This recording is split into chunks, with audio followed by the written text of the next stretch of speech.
Hey, I'm Alex Radcliffe from Board Game Co., and this is News and Week in Review, although a little light on the news this particular week, but let's go ahead and dive into it. I won't have my whole screen up because we just have a few pieces, but effectively, first of all, Chuon announced Marvel United. Marvel United, the multiverse, or something like that. It's something more Marvel United, more gigantic miniatures for your Marvel collection, because we didn't have enough Marvel United.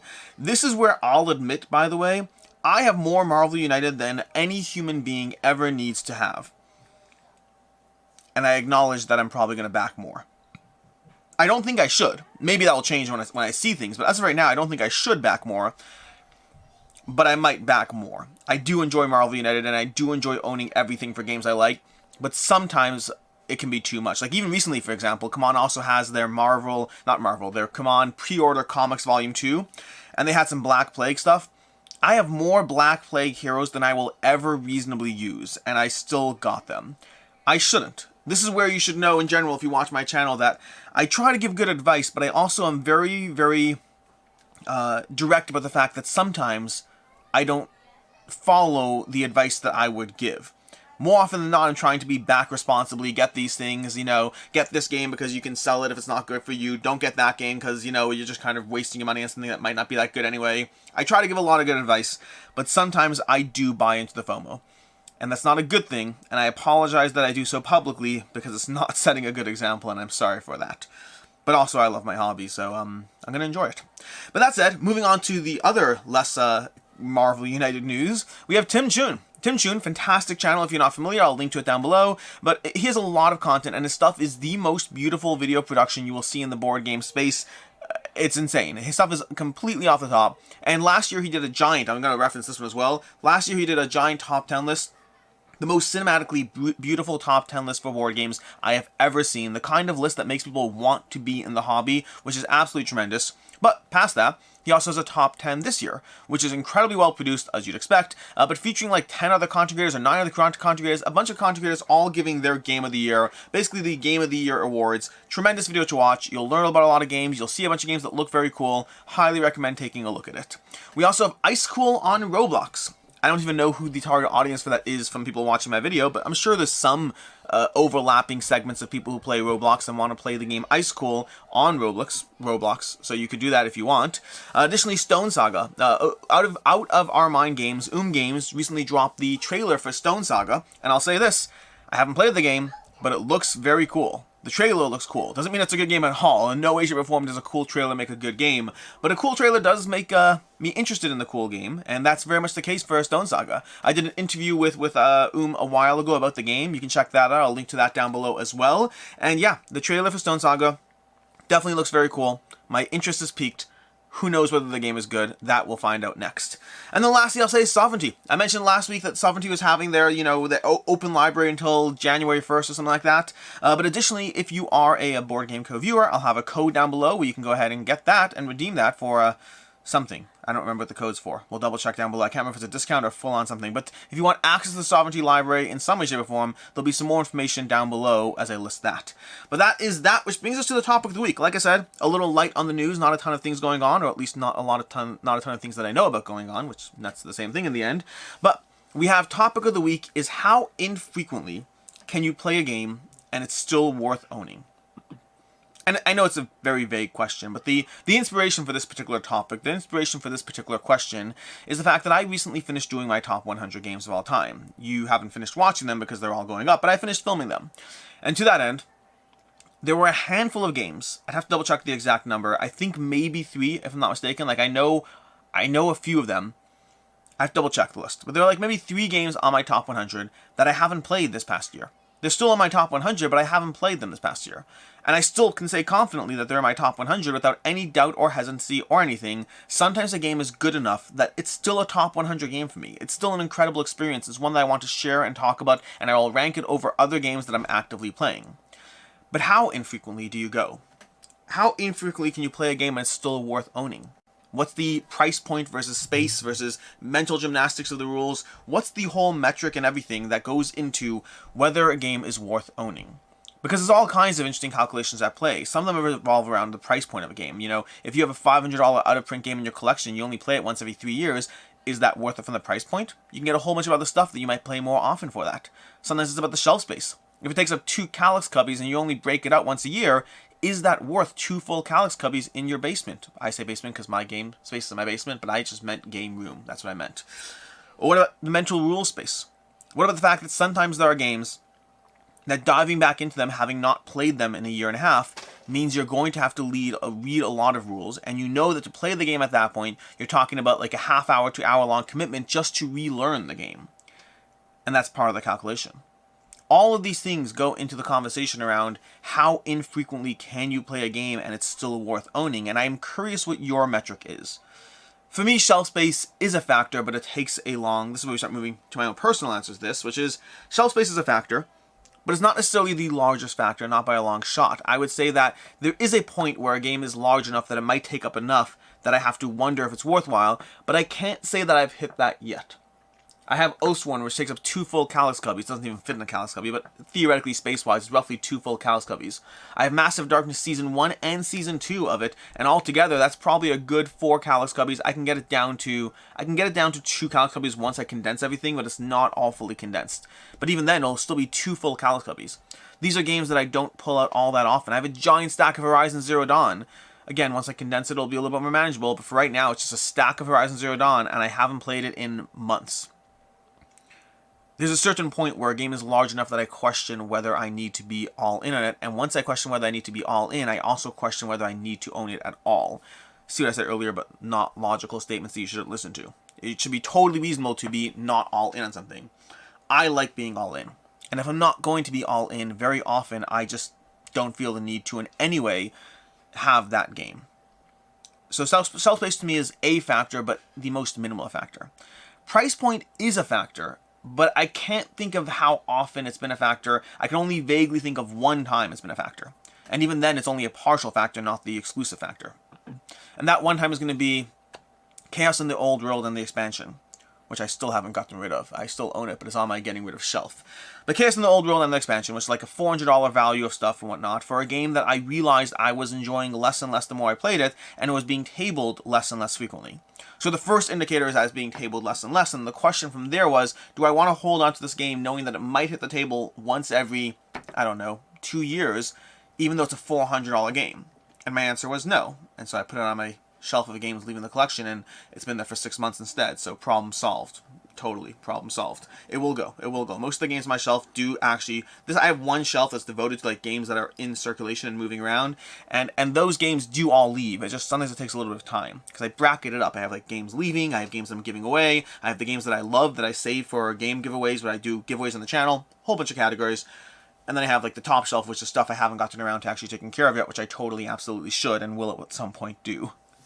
Then past that, there is the mental headspace. That to me is the largest one, and that is the most common reason for me as to when I decide to get rid of a game. When I know the game is not being played often, and I know that because it's not being played often, I also know that I'm signing up for a longer degree of what I need to do to get back in the game, that is more often the trigger for me to decide a game is not being played frequently enough, and I'm going to get rid of it. Although, of course, it does factor in how good the game is as well. There are games that are good enough that I have positive enough memories of, that I know that they're worth it, that even though that they are a burden to jump back into, and any Chip Theory title falls into this, Mage Knight falls into this, I have Monumental behind me, which is actually not that hard to learn, but it's been a while since I played it. There are so many games that do fall in the category of being good enough that I'll keep it, despite being a mental burden to jump back into it. But that's what I'm curious for you. How infrequently can you play a game and it's still worth being in your collection? Is there a point where you tap out? Is there a point where you say, I haven't played this game in 3 years and it's time for me to move on, because even though I want to play the game, I'm clearly not playing the game? I'm curious. For me, it's more about looking at the game and determining as to whether I think there's a chance I'm still playing the game. Trying to be honest with myself, I guess. Sometimes you know that there's a reason you haven't played the game, and other times you know that there are any number of, there are many times where a game will be on the list of games. A good one over here, and this is actually in my top 100, I haven't played it, is Empire's Age of Discovery.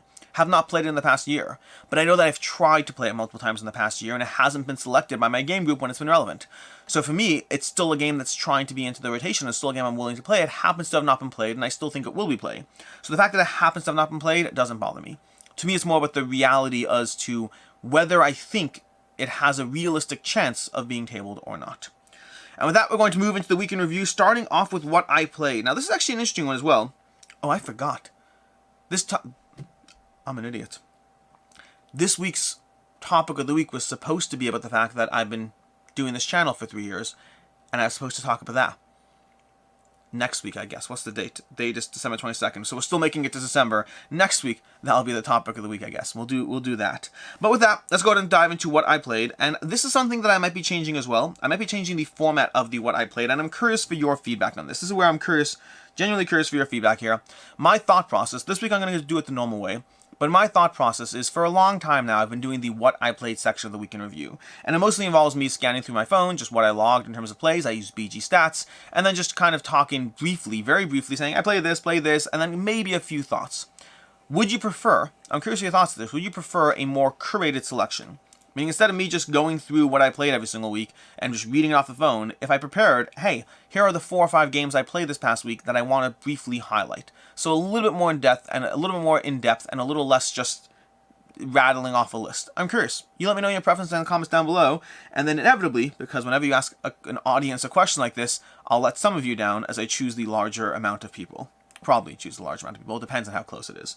Anyways, with that, let's go ahead and dive into the week in review. Starting off, where are we up to? Over here, here. There we go. Starting off with, when did I film stuff? I filmed that then. Forbidden Stars. I think we'll start with Forbidden Stars. So, Forbidden Stars, played Forbidden Stars last week. A great game. It's a great game. I also don't know if it stays in my collection. I played Devin's copy when I was visiting Devin. Devin, Meg, and myself played the game. I think it's an incredible experience, and I also don't know if it's going to stay in my collection. I don't like the downtime on other people's turns when they're having a fight. Past that, I like it. Played through some Friday, some more of a solo game of there. Played Heat, Pedal to the Metal with Kidsplaining. We'll be talking more about that. I may have talked about this last week. I don't remember. We played Unlock, Unlock Kids. This is a kids version of Unlock that's more kids friendly and doesn't use an app. Overall, enjoyed that one. We'll talk about more of that we'll talk about that more in a review. Played Fishing Lessons from Button Shy Games. Solid. Don't know if I need to keep it. I think I prefer other solo games from them, but I did enjoy it. I actually kind of want to play it again now. I might keep it. I'm compelled to play it again. That's usually a good sign. But right after playing it, I wasn't compelled to play it. We'll talk about it. Fishing Lessons. I need to do a Button Shy roundup at some point. We have Skate Park, Chimichangas and Tacos, Irakunjuni, and Slingshot. That's going to be a mean review. Those 4 games are 4 small box games that I backed on Kickstarter. It's going to be a mean review. It's coming. If you're the creator watching this, I apologize. I basically thought all the games were terrible. We'll talk more about it. Like, terrible might be an exaggeration, but I'm not confident of that. Anyways, we have The Loop. The Loop's fantastic. I love The Loop. Every single time I play The Loop, I enjoy it. In fact, yeah, just The Loop. I like The Loop. I played it with the Fur Brigade. I played The Loop with the Fur Brigade expansion. Really enjoy that. Why? Because it's 2 new characters for The Loop, and I like The Loop. And it has new artifacts and stuff and cool things, and I like The Loop. Great game. Check it out. We have Garden Bow from 20th Century Games. Overall, enjoyed it. Had some complaints around potential balance issues. We'll see. I'll be diving into it more. That's Garden Bow. We have Cascadia, playing it solo for the first time. Fantastic game. Highly recommend it. We have more Unlock Kids. We have some Starship Captains. We have some more Garden Bow. We have some Sunny Day Sardines. I dove into that. 20th Century Games. Small little box tin game. We have That Old Wallpaper as well from AEG. We have Gloomhaven. And some more Gloomhaven. And some more Starship Captains. And then we have, and I need to switch to my email where I didn't log some plays. We have some Ticket to Ride. I played some of Ticket to Ride. I filmed the what's the word for it? I filmed the announcers, whatever it is, for the commentary for Ticket to Ride for WSBG, and as a result, I dove into Ticket to Ride just to refresh myself on it. Then we have some Valeria Dice Kingdoms. Playing through that roll and write. It's okay. I prefer Valeria. Maybe I'll review it. We'll see. We have more Gloomhaven. We have some cartographers, some more Ticket to Ride, and a little bit of My Shelfie as well, followed by a bunch of plays of My City, and that's where we are currently, which brings us to the week in review. Starting off the bat with Saturday. This past Saturday, I reviewed Keystone North America. Great game. Really enjoying it from Rose Gauntlet Entertainment. I just really like it. Solo mode's good. The multiplayer is good. Overall, just a good experience. Highly recommend it. Gave it a 4 to 5. Later on Saturday, I reviewed Marvel Remix. I gave this a 4 to 5 with an asterisk. I said it very, very clearly. I don't know if this one goes down over time. It is very simple. It is very to the point. I can see it losing its appeal 15, 20 plays in. As far as what the game is doing right now, I think it's fast. I think it's rewarding. I think it gives you a good game in a small package. It is an enjoyable experience that I really, really like for right now for what it's doing. Whether that holds up, I don't know. I'm always hesitant when when I'm reviewing a game, and sometimes the review is reflecting my current opinion of the game, but I'm a little bit more mindful as to whether that opinion might shift or change, I'm always hesitant, because I don't want to be like hype machine. I don't want to be saying, this game's great, buy it now. By the way, 3 months later, game leaving the collection. I don't want to do that. But in the case of, I also don't want to say a game is a 3.5 when I think it's a 4. Marvel Remix is fun. It is very light, it is very simple, it's fun. But for right now, 4 to 5, maybe that'll change, we'll see. Then on Sunday we have the top 100 continuing, number 70 through 61. More of these. This time I threw pictures in there. Why? Because people asked, and eventually enough people asked that I was like, pictures have to be in there. So I took the time, I edited them in. It's not fun. I don't like editing, and it's not even that great, but at least there's a picture somewhere there.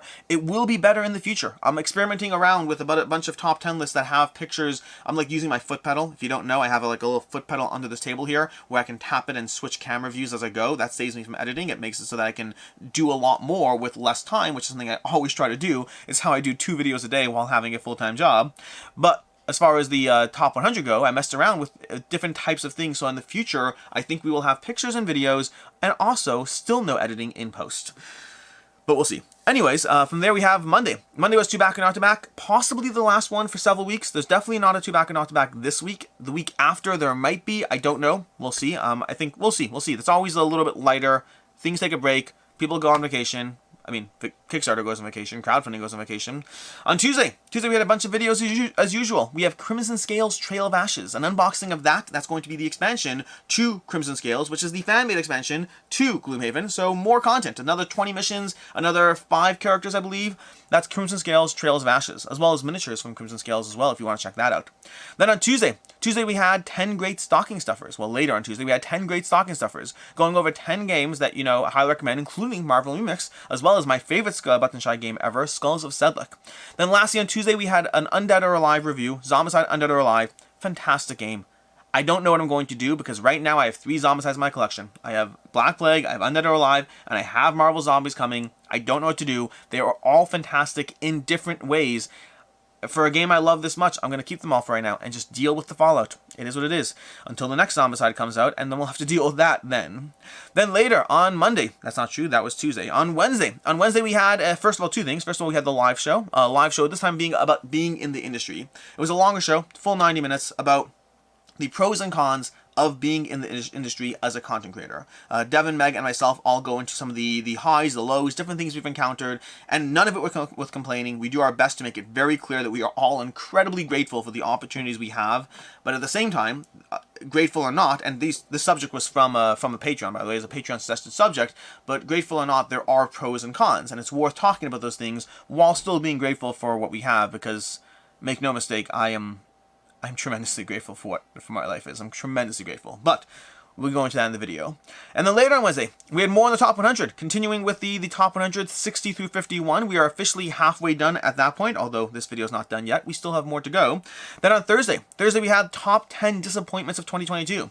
This is just Devin and myself diving into the top 10 most disappointing experiences that we've had, with some creative license as to how the list was applied. What I mean by that is if you saw a game in the timestamps, make sure to watch it, especially if the game was from Devin, in case you think it was actually a disappointment, because some creative license was applied throughout the course of the video. Then on Friday was the last top 100 for this week, not of all time for this week. The last top 100, we have 50 through 41, at which point next week we'll be diving into the next 3 of them, and then a week from this Sunday is when we're going to have the last one going up. And that's what we have as far as this week, which brings us to today. Today we have 2 videos going up, 2 reviews. We have a review for Last Aurora, a post-apocalyptic racing game, as well as a review for Acropolis, a delightful game from Hachette Games that I really recommend, really enjoy. I think it's absolutely fantastic. Which brings us to next week. Next week we'll have a few things going on. We have upcoming campaigns for January. I don't even know if that video is going to have I don't know what the video is going to look like. Hopefully it has stuff. We'll see. And then additionally we have the top 100 continuing, like I mentioned already, with 3 more going up next week. And then lastly, we have a Frosthaven insert assembly, which I'm pretty sure I told you was going to happen last week, but it got pushed. So now next week, we'll have a Frosthaven insert assembly. In case you want to see me spend 40 minutes or an hour, it was a while, it was a decent amount of time, assembling a folded space insert for Frosthaven.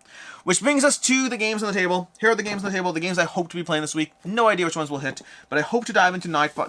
I plan on diving into this solo just to learn how it plays, figure it out. Namiji over here, I want to dive into this one from Funforge, want to give it a shot. I played the original Tokaido back in the day, wasn't a huge fan of it. Curious how Namiji works for me. Then we have DEI, which I really want to play this game. I'm so I want to play this game. I want to play this game. I need to assemble all the stuff first, though. That's the main problem. I need to spend some time, pop up a little TV show, assemble some things, get that done. Maybe I'll do it today. We'll see. Maybe I'll do it Sunday. I don't know. I'm going to do this at some point, and then we're going to play some games. We'll figure it out. And then lastly, we have Great Western Trail, specifically the Argentina version. This is Great Western Trail Argentina. I have no idea what it changes. No idea whatsoever. We're going to find out what it changes. I've played the original Great Western Trail. I actually have a review that's supposed to be going up at some point. Don't know when it actually will, though, because it's taking its sweet time, which is code for I just keep pushing it off because I have a lot of videos and I'm constantly juggling what goes up when. But Great Western Trail Argentina, hope to dive into that one, see what it changes, have a conversation around it as usual. And with that, that is going to be your news and week in review. Thank you so much for being here. Hopefully next week we'll actually talk about, being in the hobby for 3 years or doing content creation for 3 years. But in any case, and until next time, I hope you have a good one.